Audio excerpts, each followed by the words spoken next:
जय राम जय जय राम।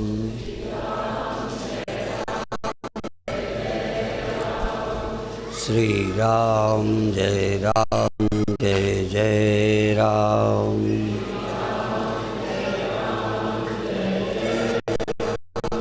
श्री राम जय जय राम।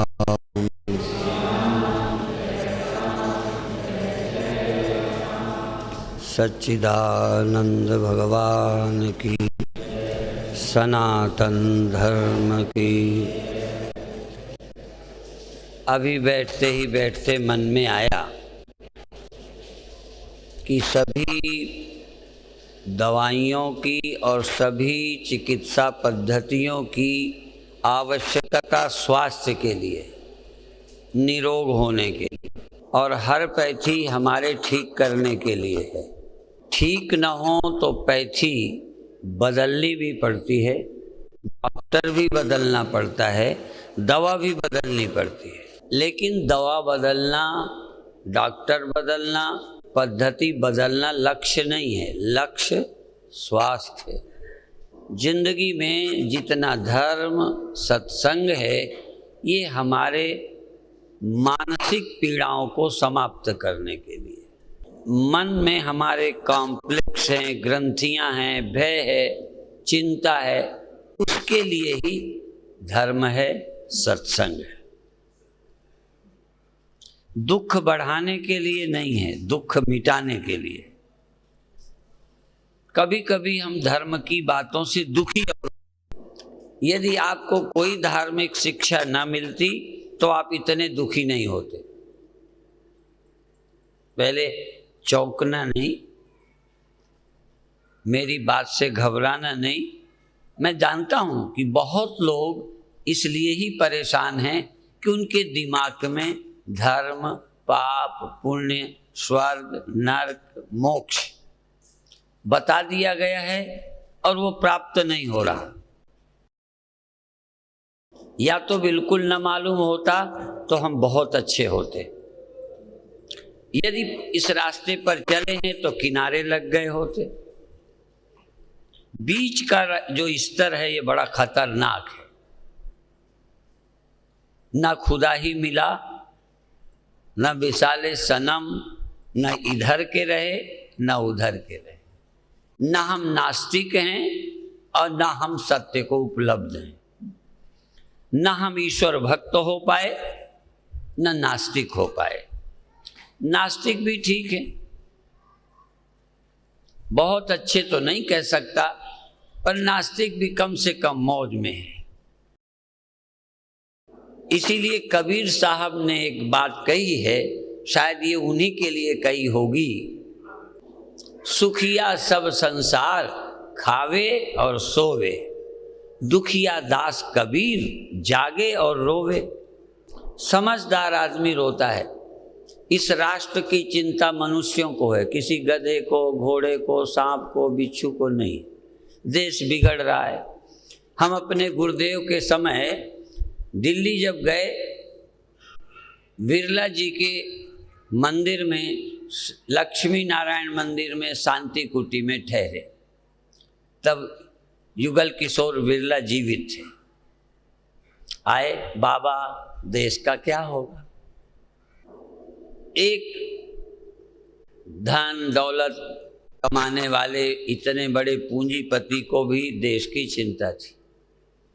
और हमने सुना है जब धन दिलवाया गया आज़ादी के समय तो शायद बिरला जी ने ही दिया होगा।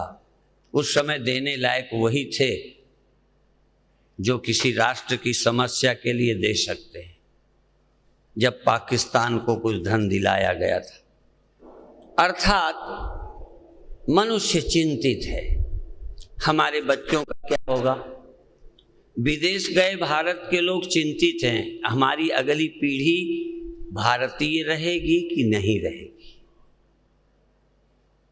किसी कुत्ते को चिंता नहीं है, ना अमेरिकन को, ना इंडियन कुत्ते को,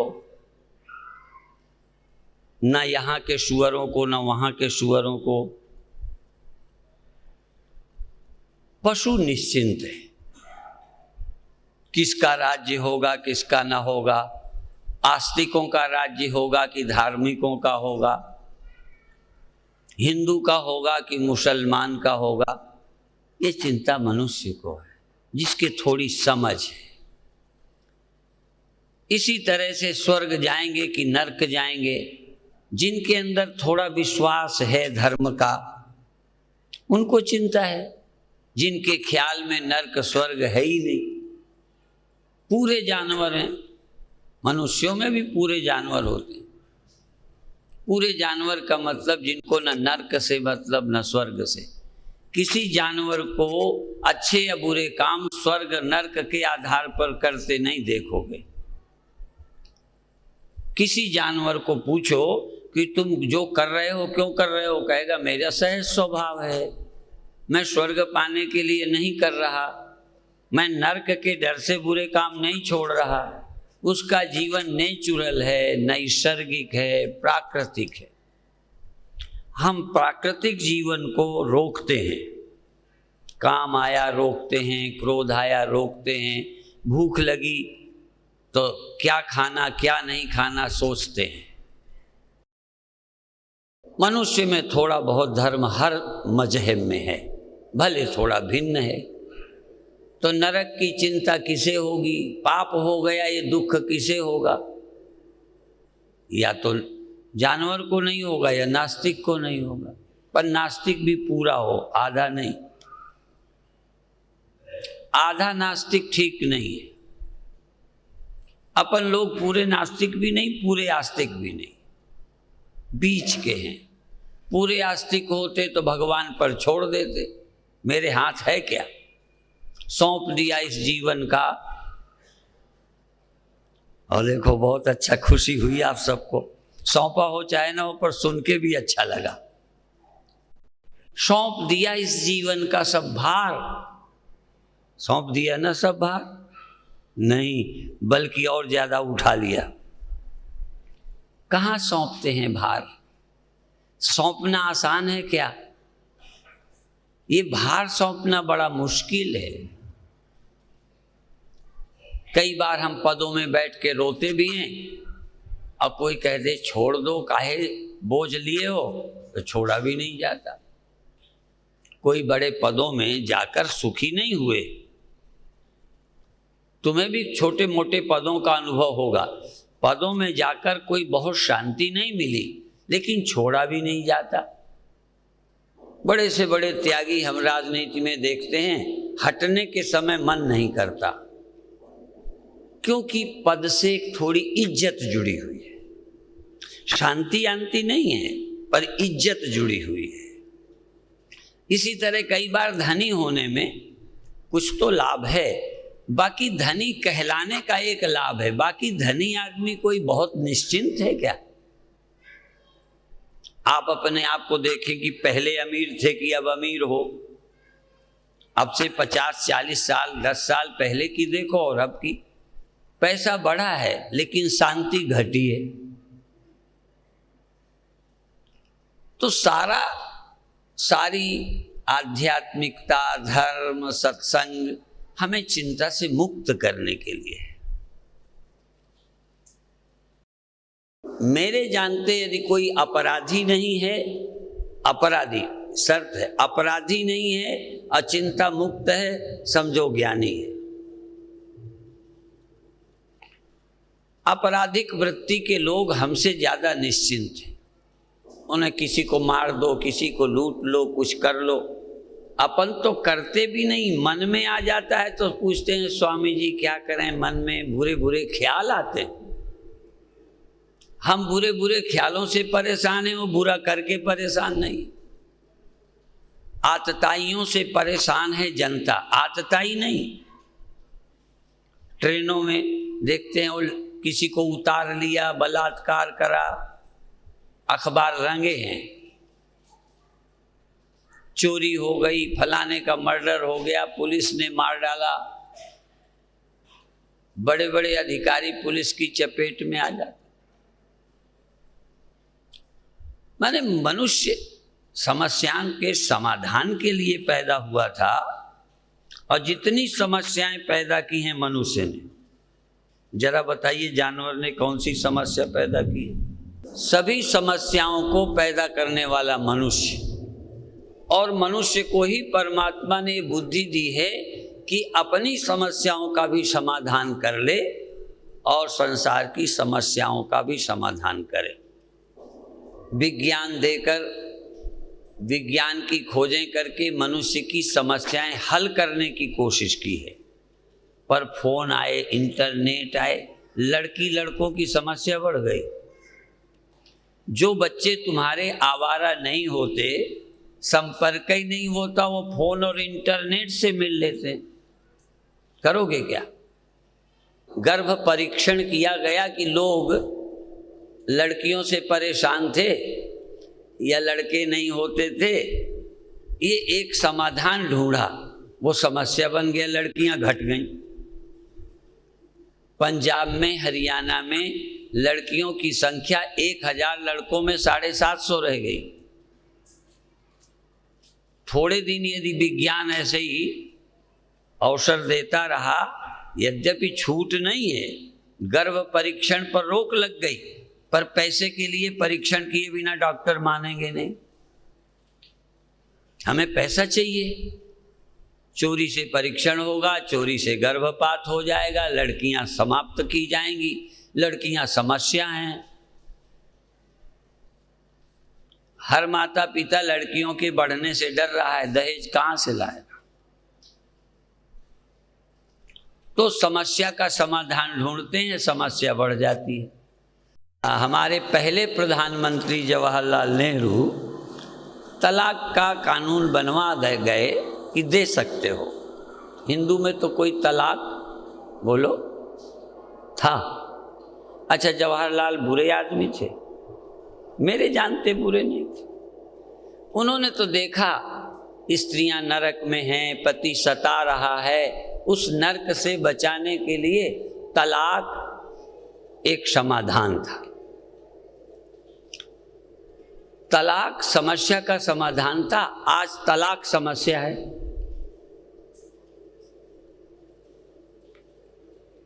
जो भी हम लोग रास्ता खोजते हैं अच्छाई का, वो बुराई में बदल जाता है। अपन एक कानून बनाते हैं कि लोग गड़बड़ न करें, पुलिस वालों को लूटने का मौका मिल जाता है। जब तक मनुष्य के जीवन में सत्य नहीं है, धर्म नहीं है, आत्मीयता नहीं है, ये इंडिविजुअलिटी में जीता है, मैं सुखी रहूं औरों का चाहे कुछ हो, मैं अमीर बन जाऊं बाकी का कुछ हो, मेरी जाति मेरा मजहब बस मैं, बस बाकी चाहे कुछ हो। इसलिए एक मजहब दूसरे मजहब से, एक राष्ट्र दूसरे राष्ट्र से, एक परिवार दूसरे परिवार से, एक व्यक्ति दूसरे व्यक्ति के लिए समस्या बन रहा है। और ये बनने के बाद अपना कोई लाभ नहीं कर पा रहा। पति पत्नी को सता के कोई सुखी नहीं है, पत्नी पतियों को दुखी करके कोई सुखी नहीं होते, बेटा बाप से सुखी नहीं है, बेटे बाप से सुखी नहीं है। और सुखी हम किसी से नहीं हो सकते। जब सुखी होंगे हम अपनी विवेक से, सदहृदय से सुखी होंगे। और अपने सुख का रास्ता बाहर को नहीं है, भीतर को है। जहां पांचों ज्ञानेंद्रियां मन सहित स्थिर होती हैं, बुद्धि भी जहां चेष्टा नहीं करती, वही परम गति है, वही समाधि है। जब हम जागते हुए मृत्यु है, चिंता मेरे तेरे के इस जाल से जो मकड़ी की जैसे जाला बनाती है ना, और फंस जाती है, हम भी अपने दिमाग से तमाम जाला बुन रखा है, उसी जाले में फंसे। इस जाले से छूटने के लिए सत्संग है, कोई मनोरंजन नहीं। क्षण भर का मनोरंजन तो टीवी में हो जाता है, ताश खेलने में हो जाता है, दोस्तों में हो जाता है। देखो, क्षणिक मन की प्रसन्नता के लिए हम नहीं कुछ कर रहे, इस जगत की समस्या का स्थायी समाधान। हमको टाइम और समय बदले और दुखी सुखी हो, नहीं। जो नर दुख में दुख नहीं माने, तो मनुष्य दुख को दुख नहीं समझता। प्रातः मैंने कहा था कि स्वप्न में क्या नहीं होता, सब होता है।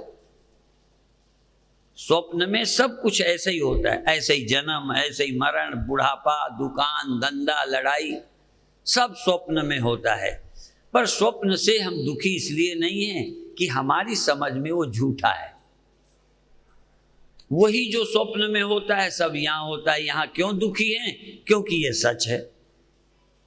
संतों ने बार बार बताना चाहा कि ये भी स्वप्न है। जगत है जागृत का स्वप्न, जगत है जागृत का स्वप्न। निरख तू सत्य स्वरूप अपना, छोड़ अब देहो हम जपना। देहो हम जपना छोड़। शिव हम बोल जरा प्यारे, शिव हम बोल, तू कौन है सोच, क्या यही है?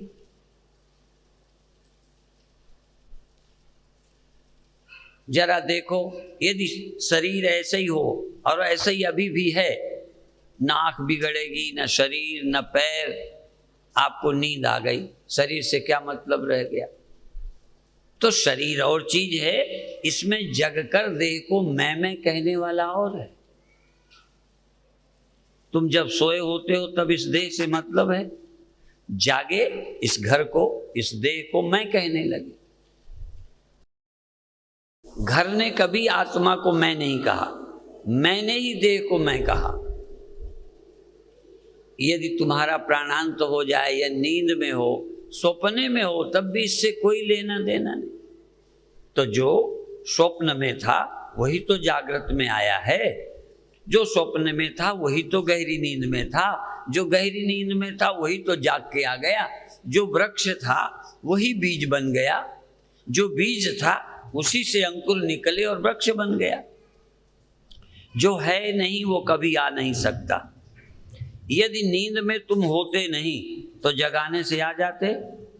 आप कमरे के अंदर हो, हमने दरवाजा खटखटाया, आप उठ गए, तो कमरे के भीतर हो तभी तो उठ गए।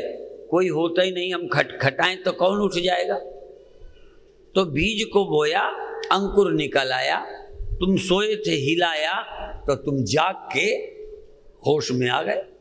यदि तुम सोने पर होते ही नहीं तो आप आ जाते। बीज में वृक्ष छिपा ही ना होता तो बोने से निकल आता।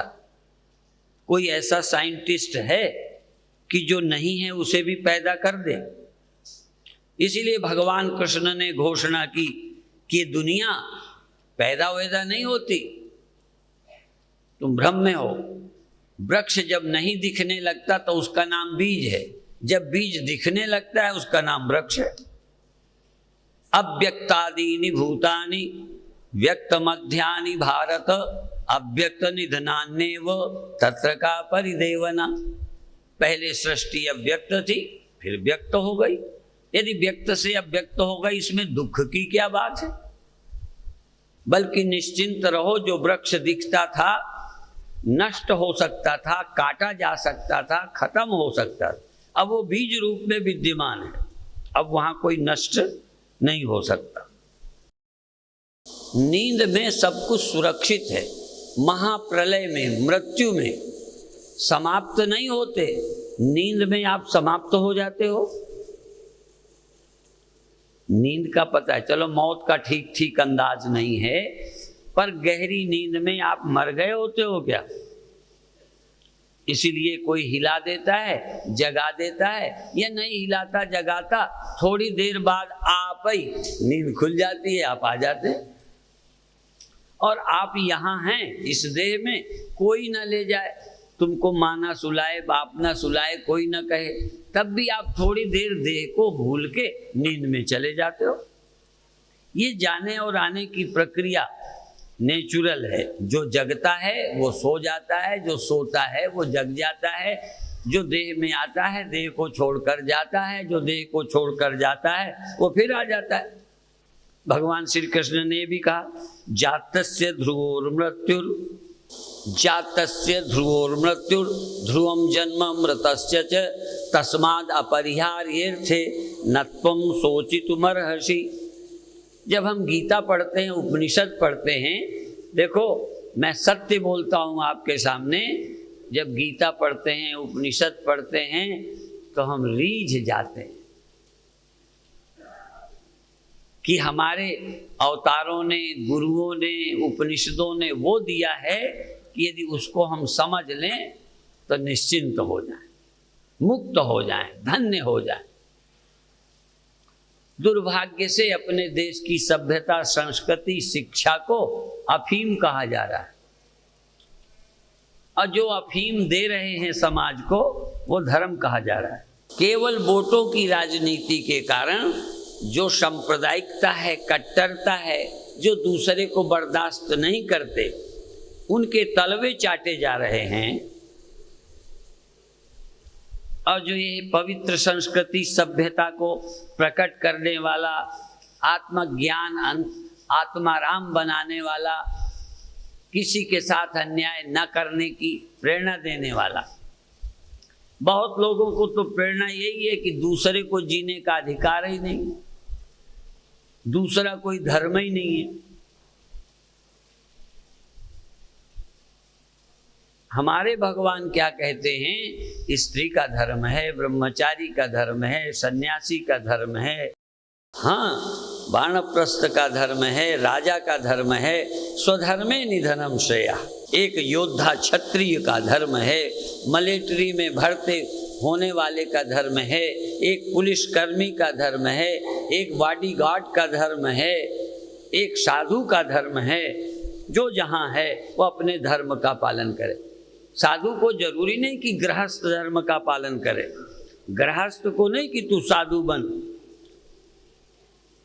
पुलिस को नहीं कि तू बुद्ध बन जा। मिलिट्री के आदमी को बुद्ध बनने की प्रेरणा नहीं है। बुद्ध को नहीं कहा जाता कि तू मिलिट्री में भर्ती हो जा। तू जहां के लायक है, बस जो पुर्जा जिस मशीन में जहां फिट हो सकता है वहां फिट हो जा, बस। मशीन चलनी चाहिए, मशीन चलेगी, जहां का पुर्जा वहां नेट बोल्ट कस दो, मशीन ठीक। कोई हमें नेट उखाड़ने की जरूरत नहीं। हाँ, जो गल जाए, बिगड़ जाए, उस जगह दूसरा लगा दो, बस। एक राजा मर जाए तो दूसरा बना दो। एक राजा को मारकर राजा बनाने की जरूरत नहीं है। जो राजा बिगड़ गया, बूढ़ा हो गया, उसके नेट बोल्ट की जगह दूसरा राजा बिठा दो। यहाँ कोई शौक पड़ी है राजा बनने की? पर तो हाय हाय हाय हाय, हम सत्ता में, हम सत्ता में, हाय हाय हम सत्ता में। जैसे तुम ही बने रहोगे। अरे कल, आज नहीं कल चले जाओगे, मर जाओगे। देश को बर्बाद करके क्यों जाओ? ऐसे तो पहले ही चले जाओ तो अच्छा है। और मिलेगा क्या? 4 दिन कुर्सी में मिल क्या जाता है? पागल हुए लोग हैं। अरे कल जाना है, आज तैयार रहो, कल छोड़ना पड़ेगा। अभी क्या जरूरत है कि तुम जाओ? हाँ, जो देश का काम करे सो जाए, जो फिट बैठता हो वो काम करे। मुझे कोई जरूरत है कि मुझे वहां जरूर पहुंचाया जाए। राम को राजा बनने का अवसर आया, फिर भरत आए, राम वनवास को चले गए। न तो राम को बहुत जरूरत है, न भरत को है। दोनों विचित्र खोपड़ी के आदमी, न राम राजा बनने को तैयार और न भरत बनने को तैयार। और भरत तो ये कहते, बरबस राज देव मुहि जबहि। जब तुम मुझे जबरदस्ती राजा बनाओगे तो रसा रसातल जाई तबहि। ये धरती रसातल को चली जाएगी। क्या ये अर्थ समझ में आया आपको? क्यों चली जाएगी? क्या भरत के राजा बनाने से रसातल को चली गई? जरा सोचें। और भरत क्या खराब थे जो रसातल को जाएगी? पर भरत कहते हैं कि यदि मुझे आप जबरदस्ती राज्य देंगे तो धरती रसातल को चली जाएगी, अर्थात पतन हो जाएगा। एक परंपरा है, एक संस्कार है, कोई सोचता ही नहीं कि मुझे बनना है। अभी बड़े भाई के रहते छोटा भाई सोचता ही नहीं कि मुझे राजा बनना है। तुम एक बीमारी पैदा कर जाओगे फिर अन्य भाई भी सोचेंगे कि ये क्यों मैं बैठूं, और अंत में तो एक भाई दूसरे भाई को मरवाकर सत्ता पर जाएगा। अभी ये रोग नहीं लगा, ये नया रोग पैदा मत करो मुझे राजा बना के, नई बीमारी खड़ी हो जाएगी। आज सब राजा बनने को तैयार है। मैंने देखा चुनाव के दिनों में गधा भी टिकट मांगता है, देखा होगा आपने। जिनमें कोई अकल नाम की चीज नहीं है, जो कोई अच्छे काम नहीं करने वाले, वो भी उम्मीदवार हैं, और टिकट ना मिले तो पार्टी को हराने में लग जाते हैं। एक पार्टी तुम भारत की बताओ जिसके हराने वाले उसकी पार्टी में ना हो, बताओ। जिनको हम राष्ट्रभक्त कहते हैं उनमें भी भीतरघात होती है टिकट न मिलने पर।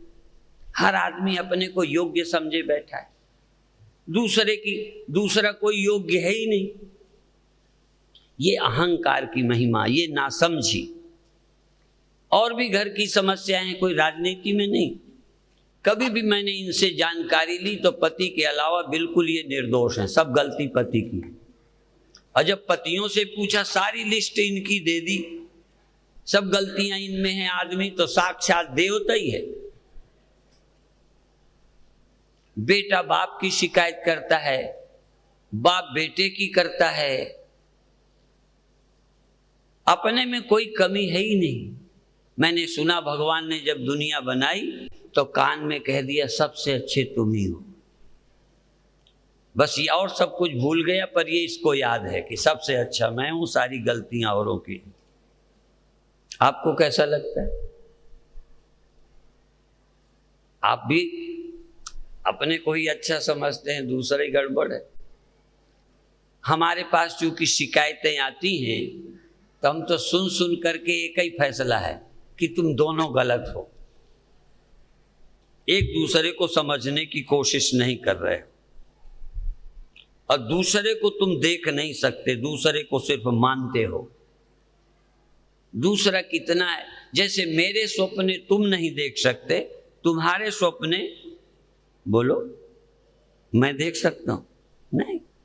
तो तुम्हारे मन को मैं नहीं देख सकता, मेरे मन को तुम नहीं देख सकते, और आरोप लगाते हैं ये भीतर से मेरे लिए जलता है। लो, ये कह देते कि मुझे गाली दी तो मैं मानता, कहते भीतर से जलता। पति पत्नियों में लड़ाई होती है तो ये तक सुना है, तुम तो मुझे चाहती नहीं हो। वो कहती तुम तो मेरी शक्ल नहीं देखना चाहते। लो, और तुमने तो शादी मतलब के लिए की थी। अरे भाई, छोड़ने के लिए कोई शादी करता? लाखों करोड़ों में कोई एक होगा जो शुरू से नियत रख के कि छोड़ देंगे आगे चल के, मतलब निकालो।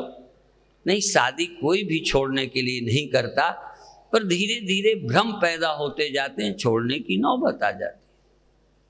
यदि आपके पास विवेक है, तुलसीदास हरि गुरु करुणा बिन, तुलसीदास हरि गुरु करुणा बिन, विमल विवेक न होई, बिन विवेक संसार घोर निधि पार न पावे कोई।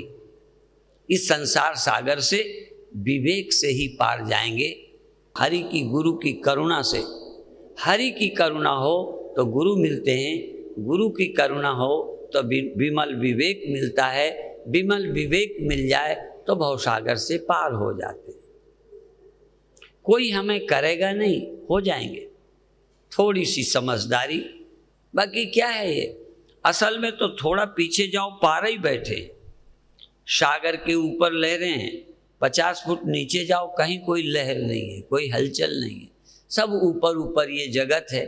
भीतर जाओ तो थोड़े स्वप्ने हैं, और गहरे जाओ तो वहाँ स्वप्ना भी नहीं है, वहाँ सत्य है, समाधि है। तुम पीछे लौटो, जागृत में आते हो इंद्रियों के तल पर, जागते हो तो इंद्रियों के तल पर आते हो, ये दुनिया है। और अंदर जाते हो तो सुना देखा हुआ एक स्वप्न है, संग्रह है, अजायब घर है, संग्रहालय है, सब दिमाग में संग्रह हैं, वर्षों की चीजें। चेतना केंद्र, मध्य बोध, सीमा प्रांत, ये हमारे भीतर दुनिया जमा है, वही सोचते रहते हैं। कई लोग 20-20, 50-50 साल की पहले की बातें लिए जल रहे। आज कोई दुख नहीं दे रहा, पुराना दुख, पुरानी बातें याद कर करके हम दुखी होते हैं। पहले के अच्छे दिन याद करते हैं फिर रोते हैं। बचपन के दिन आपके अच्छे बीत गए हैं, बड़े प्यार में पले हो, माँ का प्यार मिला है, उस समय कोई समस्या नहीं थी। अब वो बचपन की तरह का प्यार आज मिलता नहीं है, सयाने हो गए। और तो छोड़ो, हम अपना अनुभव बताएं। जब कोई नया आता है उससे हम नाराज नहीं होते। जैसे तुम हो ना, आओगे, तुमको प्यार से मिलेंगे, प्यार से बात करेंगे। जब चेला बन जाओगे तब डांटेंगे, नहीं समझे? क्या करें? इसीलिए कभी कभी मैं कहता हूँ डांट नहीं खानी तो चेला मत बनना मेरे, फिर प्यार मिलेगा। क्योंकि जब तक बने नहीं हो तब तक अपन पटाएंगे, जब पट गए तब फिर डांट पड़ेगी। यही है, जब तक ब्याह नहीं हुआ बातचीत चलती है तो बड़ा प्यार आता है। ये लव वालों का भी बड़ा प्यार चलता है, पर जब मैरिज हो जाती है तब कीड़े कोकों, फिर लड़ाई शुरू होती। ये लव के समय लड़ाई नहीं चलती, मैरिज के बाद चलती है। फिर अपेक्षाएं शुरू होती हैं कि तुम ये नहीं, तुम ऐसे नहीं, तुम वैसे नहीं। पहले क्या शिकायत करोगे? तो मनुष्य उलझता जाता है। आप भाग्यशाली, सुलझना सीखो। तुम औरों का भी मार्गदर्शन करो, अपना भी मार्ग खोजो। तुम्हारे भीतर मार्ग है, लौटो, वहाँ कोई समस्या नहीं। वहाँ सत्य है, सृष्टि नहीं। वहाँ सत्य है, कोई स्वप्न नहीं। वहाँ निर्विकल्प है, कल्पना नहीं। यहाँ तो कल्पनाओं का जाल है। इसलिए ध्यान, आत्मज्ञान, सत्य का विज्ञान, सदैव सौमेदम अग्रासीत। पहले एक सत्य था, अतोन्यदार्थम, फिर उससे जो हुआ सब झूठ है, जो हुआ स्वप्न है, जो हुआ सृष्टि है। सत्य तो सृष्टि के पहले था, सत्य पहले था, सृष्टि बाद में हुई। पहले सत्य था, फिर सब कुछ बना। जो बना वो मिटेगा, जो बनता है वो मिटता है। वो कल्पना नहीं है, मिटेगा ही मिटेगा। अब मिटे, तुम उसे बचा ही नहीं सकते। जो मकान बना है, हमारे रहते न सही, बाद में सही, कभी न कभी पुराना होके गिरेगा। ये जो पुल बनते हैं इनकी भी आयु होती है, कितने वर्ष का था, अब इसे गिरा देना चाहिए, नया बनाना चाहिए। सब चीज़ें पुरानी होती हैं, दुनिया भी पुरानी हो रही है, सूर्य भी पुराना हो रहा है। वैज्ञानिक इस बात को मानते हैं कि सूर्य का तापमान घट रहा है, अब वो पुराना हो जाएगा, एक दिन सूर्य बुझ जाएगा, सब समाप्त हो जाएगा। लेकिन तब भी बीज रहेगा, उस बीज से फिर सृष्टि निकल पड़ेगी। जब संसार नहीं रहता तो परमात्मा रहता है, और परमात्मा में सृष्टि के बीज रहते हैं। वो पुनः यथा पूर्वम अकल्पयत, वेद ये कहता है यथा पूर्वम अकल्पयत, जैसे पहले था फिर निकल आया। तुम सोने के पहले जितने पढ़े लिखे हो, सोने के बाद जब उठते हो तो अनपढ़े निकलते हो। जो वकील सोया तो वकील उठता है, डॉक्टर सोया डॉक्टर निकलता है, मास्टर सोया मास्टर निकलता है, और दुखी सोया दुखी जगता है, सुखी सोया सुखी जगता है, चोर सोया सुबह चोर उठता है, साधु सोता है सुबह साधु उठता है। महाप्रलय में जैसे तुम थे मृत्यु के पूर्व, तुम लौट कर फिर वैसे ही आ गए।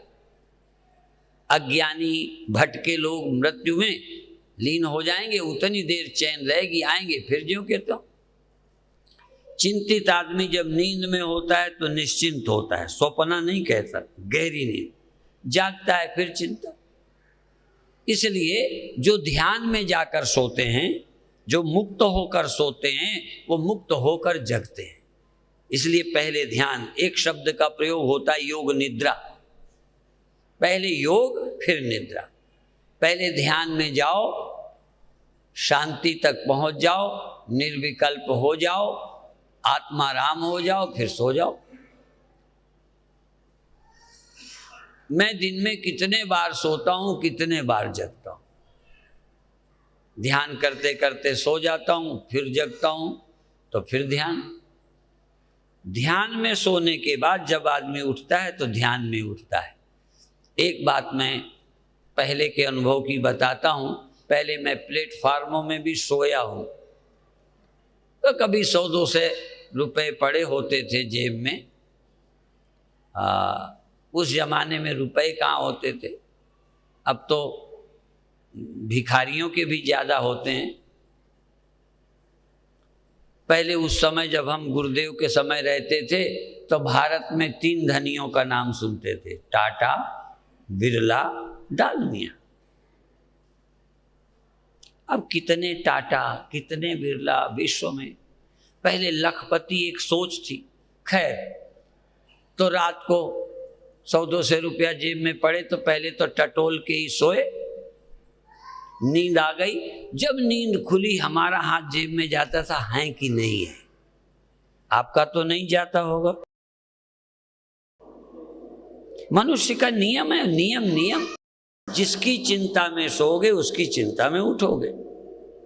यदि आप ब्रह्म चिंतन आत्माराम होके सोते तो जगते तो तुरंत प्रातः उठते ही आत्मस्मरण आता। ध्यान में सोए तो जब नींद खुली ध्यान में उठे, आत्मस्मरण करते, जैसे मैं आ गया, देह आ गया नहीं, चिंता आ गई नहीं, मैं जाके सोया, जागा सबसे पहले मेरी चेतनता आई। संसार तो बाद में आता है, चेतनता पहले आती है, संसार आरोपित तो होता है। तो जो पहले ही कपड़े उतार के सोया है नंगा जगेगा, जो नंगा सोया वो कपड़ा पहने नहीं उठेगा, जो कपड़ा पहने सोए कपड़ा पहने जगेगा। अर्थात जो देह और इंद्रियों को पकड़े पकड़े सो गया वो सुबह वैसे ही देहोहम में उठेगा। जो शिवोहम होके सोएगा, चैतन्योहम, एक पुस्तक का नाम है देहोहम से चैतन्योहम तक। बहुत छोटी सी पुस्तकें हैं जिसका सेट हमारे कोमलानंद जी बोलते हैं। तो देहोहम से चैतन्योहम तक, देहोहम में जीते हैं, फिर इंद्रियोहम में जीते हैं, फिर मनोहम में जीते हैं, फिर हम धीरे धीरे अहंकार में जीते हैं। मनोबुद्धि अहंकार चित्तानि नाहम, मनोबुद्धि अहंकार चित्तानि नाहम। मन बुद्धि चित्त अहंकार हम नहीं। ये उतारना है। 3 शरीर हैं, 5 कोश हैं, स्थूल शरीर, सूक्ष्म शरीर, कारण शरीर। इनको उतारना है, नंगे होना है। मेरी एक पुस्तक का नाम है नंगा परमात्मा, और हम एक कहावत कहते हैं, नंगा खुदा से चंगा। अर्थात जिसने आवरण हटा दिए, शरीर, मन और कारण अज्ञान, 3 शरीर हटाए, 5 कोश, अन्नमय कोश, प्राणमय कोश, मनोमय कोश, विज्ञानमय कोश और आनंदमय कोश। 5 आवरण जो हटा देता है, 5 कोशों से अपनी आत्मा को मुक्त कर लेता है, फिर ठाठ से वहां सो जाए। काम निबेड़ कर सोए, सुबह काम से मुक्त जगेगा, निश्चिंत जगेगा। जिसके काम अधूरे हैं वो सो भी जाता है तो जागते ही चिंता पकड़ लेती है। इसलिए सेते सुखम कस्तु, सुख से कौन सोता है। सेते सुखम कस्तु समाधिनिष्ठ हो। समाधिनिष्ठ पुरुष, आत्मज्ञानी पुरुष चैन से सोता है, ऐसे विश्राम करता है। कोई पढ़ते पढ़ते नहीं सो जाता, लेते चिंता करते करते अचानक नींद नहीं आती, निश्चिंत होके फिर सोता है। कई बार गाड़ी चलाते चलाते लोग सो जाते, हमने देखा। अभी अभी जब मैं वाशिंगटन में था तो एक किरीट अंजारिया गुजराती, वो कार चला रहे थे। एक बार सूंघ गए तो मैंने उनको हाथ मारा। फिर एक जगह लाल लाइट थी, गाड़ी खड़ी की थोड़ी फासले से, तो उतने में मौका मिल गया इन्हें, तो फिर सो गए। तो आगे वाली गाड़ियां चल पड़ी, ग्रीन लाइट हो गई, वो चलाए ही नहीं। तो मैंने कहा चलाओ, तब चलाया। ऐसे ही हम किताबें पढ़ते सो जाते हैं, चिंता करते करते घर की सो जाते हैं। कोई निश्चिंत होके नहीं सोते। तुम घर जाके नहीं सोते, सो के घर पहुंचा दिए जाते। जैसे कोई बच्चा सोता हुआ यहाँ ले आए, यहाँ सोया रहा, और जब यहाँ से लेके गए तब उसकी नींद खुले। वो जानेगा नहीं कि हम कहीं गए थे सत्संग भवन में, उसे पता ही नहीं। हम जहाँ जाते हैं उस परमात्मा से परिचित नहीं होते, पहले नींद आ जाती है। नींद में कहाँ गए कहाँ न गए पता ही नहीं। तुम अपने घर आत्मा में पहुँचो, फिर सो। एक बात मैं अक्सर कहा करता हूँ, तुमसे पूछ लूँ, अभी फिलहाल मैं पूछूं तो आप कहाँ रहते हो, कहोगे कलकत्ते में। कलकत्ते में भी आपका हावड़ा है, क्या है वो, मुझे अलग अलग नाम नहीं मालूम, वहाँ रहते हो। फिर अमुक मोहल्ले में घर पे रहते हो। अच्छा, यदि मैं आपके घर में भी चलूं, मान लो किसी के घर चलूं और मैं पूछूं इस घर में आप कहाँ रहते हो, तो आप कहोगे बाथरूम में रहता हूँ। सच बोलो। लेटरिन में कहोगे मैं रहता हूँ, किचन में कहोगे मैं रहता हूँ। आखिर घर तुम्हारा, पूरा घर तुम्हारा, पूरे घर में जाते हो। कौन ऐसा है जो लेटरिन में जाते ही नहीं? आप तो नहीं जाते ना? जाते हो, बड़े समझदार हो। पूरे घर में जाते हो, कमरे में जाते हो, पर रहने की जगह आपकी कौन है? बेडरूम। उसको आपको रहने की जगह, ये पिता की जगह है, यहाँ मैं रहता हूँ, यहाँ मेरे भैया रहते हैं। ये स्टडी रूम है, वो लेटरिन का है, वो बाथरूम का है, वो किचन है, जरूरी सब है। आपसे मैं पूछूं, आँख में आके देखने लगते हो, सुनने लगते हो, चलने लगते हो, बोलने लगते हो, कल्पना में रहते हो। तुम्हारे रहने की जगह कहाँ है यहाँ बताओ? मैं तुम्हें इनाम दूं यदि बता दो रहने की जगह। तुम तो मुझे देने वाले नहीं। बताओ तुम कहाँ रहते हो? देह तुम्हारा है, सब अंगों का इस्तेमाल करते हो, सब अंगों का प्रयोग हो रहा है, पर तुम कौन हो और रहते कहाँ हो? तुम सोने में कहाँ जाते हो? दिन भर तो फिरते हो, इस कमरे में, इस कमरे में, इस कमरे में, इस कमरे में, कहाँ जाके सोते हो? अच्छा, तुम जाके सोते हो कि सो के जाते हो? घर वाले में, घर में बताओ, इस घर में तुम जाके सोते हो या सो के जाते हो? जाके सोते हो। यहां सो के जाते हो? जाके सो, बात बन गई।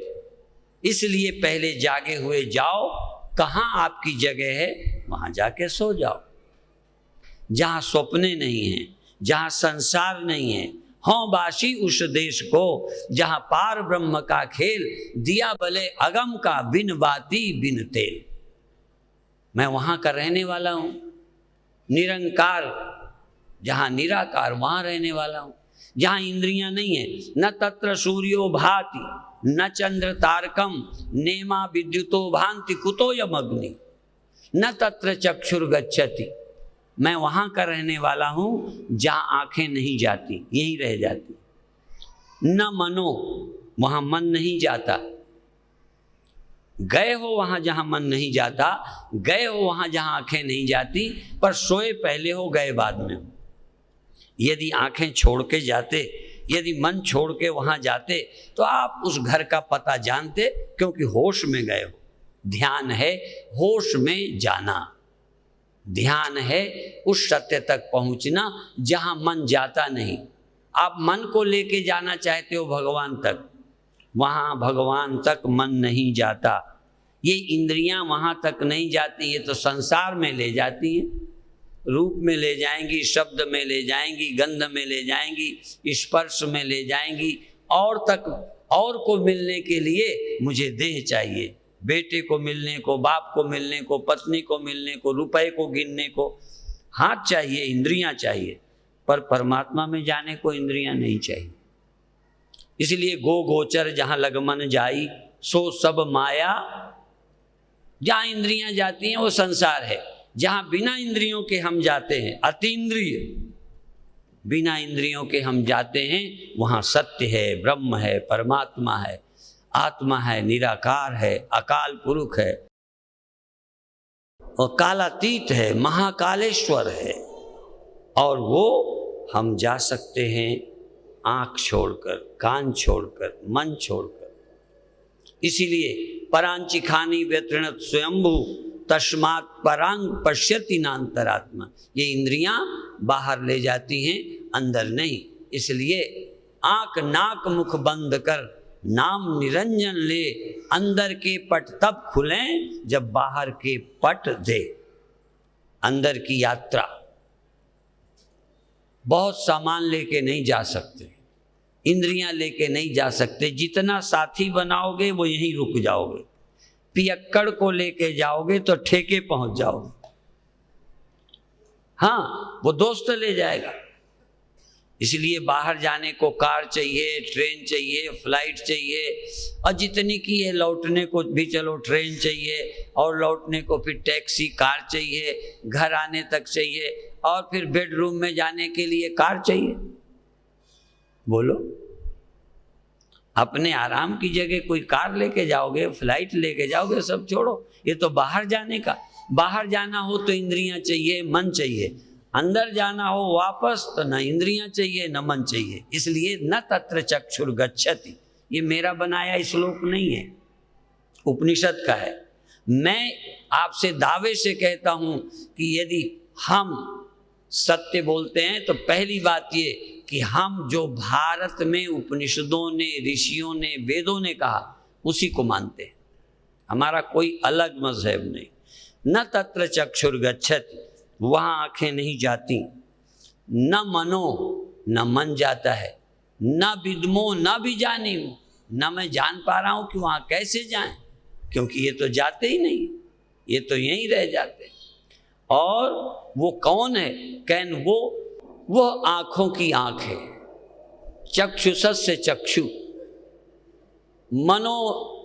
मनो वो मन का मन है, वो इंद्रियों की इंद्रियां है, प्राणों का प्राण है। उसके बिना ये नहीं है। उससे प्राण, उससे मन, उससे इंद्रियां जीवंत होती हैं। वो इनके बिना जीवित रहता है, पर ये उसके बिना जीवित नहीं रहती, ये मर जाती है। ऐनक आपका आंख से हटा दें, फिर क्या देखेगा? तो ऐनक से भी आंख देखती है, आंख से भी आप देखते हैं, मन से भी आप जानते हैं। आपके बिना मन क्या कर सकता है? आपकी सत्ता के बिना पत्ता नहीं हिलता। पर आप अपनी सत्ता से परिचित नहीं हैं, तो बधाई के पात्र हैं आप। अब 5 मिनट थोड़ा ध्यान करेंगे। सरल प्रयोग, आंख बंद कर ले। एक बार आप अपने ध्यान को श्वास पर ले जाएं।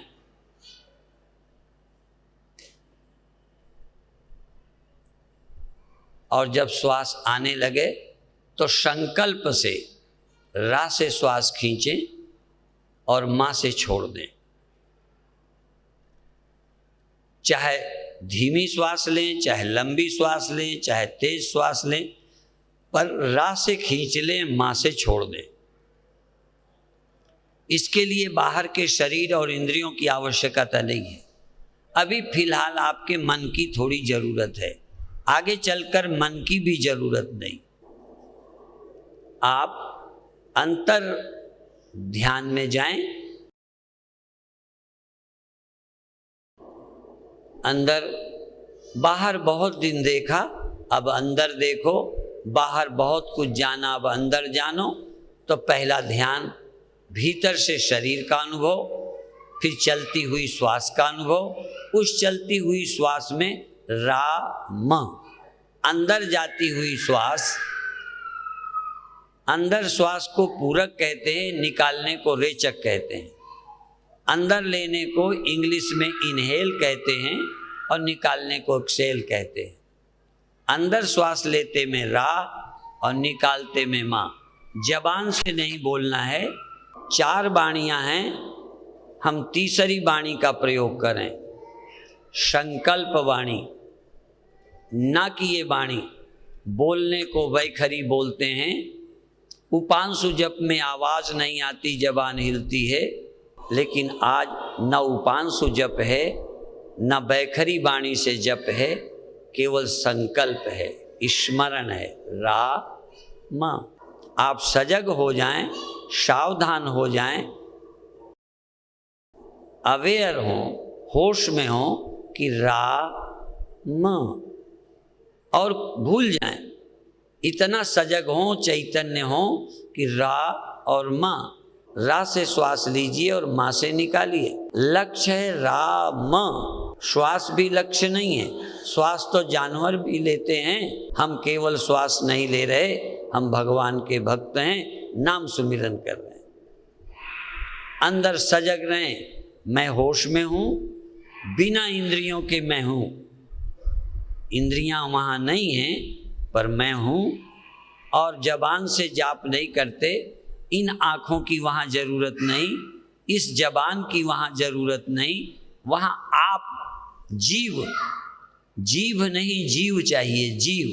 तुम जीव हो, रा माँ, रा माँ, रा माँ, रा माँ। बहुत प्यार से, बहुत भक्ति से, बहुत एकाग्रता से, राम। बस राम नाम के इन दो अक्षरों में शांति है, भक्ति है, मुक्ति है, समाधि है, परम लाभ है। इन दो अक्षरों को पकड़ें, राम, राम। भीतर लौट जाओ, भीतर चले जाओ, सावधान हो जाओ, अवेयरनेस बढ़ाओ, सजगता बढ़ाओ, होश बढ़ाओ। राम, राम, राम, राम, राम।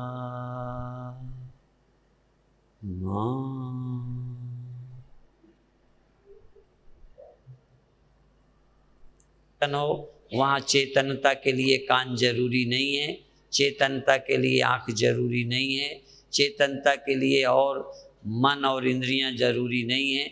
चेतनता के लिए आपका होना जरूरी है। अंदर की सूरत जगाओ। मेरे गुरुदेव कहते थे, मेरी सूरत सुहागन जाग। ये विवाहिता सूरत, इसका पति परमात्मा है। ये सूरत तो सुहागन है, इसका पति परमात्मा है। हम परमात्मा के पास पहुंच रहे हैं। मेरे पिया की शून्य महल में सेज पिया की, मेरे पिया की सेज शून्य महल में है। मेरा पिया मुझे अकेले में मिलता है, भीड़ भाड़ में नहीं। जब मैं भीतर जाऊंगा, मेरे पिया से मिलन होगा। हर जीव स्त्री है, परमात्मा सबका पति है। जीव पुत्र है, परमात्मा हम सब जीवों का पिता है। हम उसके अंश हैं, वो हमारा अंशी है। हम चैतन्य हैं, वो चैतन्य है। हम चैतन्य, वो चैतन्य। हमारी चैतन्यता क्षणिक है, वो नित्य चेतन है। हम इंडिविजुअल हैं, वो व्यापक है, वो कॉस्मिक है। मैं एक देशी हूँ, चेतन, वो व्यापक है चेतन। हम गुणों में फंसे हैं, वो गुणों से मुक्त है, इसलिए हम उसकी याद करेंगे। पर हम उससे अलग नहीं। बुलबुला एक जगह है, पानी सब जगह है, पर आखिर बुलबुला भी पानी ही है। ऐसे ही मैं एक जगह हूँ, पर उस व्यापक से अलग नहीं हूँ। प्रत्येक चैतन्य भिन्न, उससे मेरी अलग कोई सत्ता नहीं। इसलिए बोले जाओ राम, होश में बोलो राम।